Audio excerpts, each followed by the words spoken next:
अब त्यति बेर त एमालेलाई नै हो हालेको यसपालि चाहिँ अब अलिक समस्या पनि भयो अब एमाले नेता बुढो पनि भयो यो गर्नु पर्यो भने ऊ भन्छ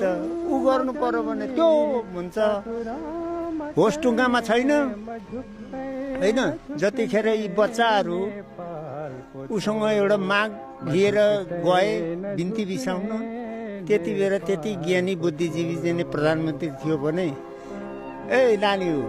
ठिक छ तिमीहरू चाहिँ नि अत्याचार र उत्पात नगर तिमीहरूबाट 5 जना चाहिँ प्रतिनिधि आयो के छ समस्या हामीहरूलाई भन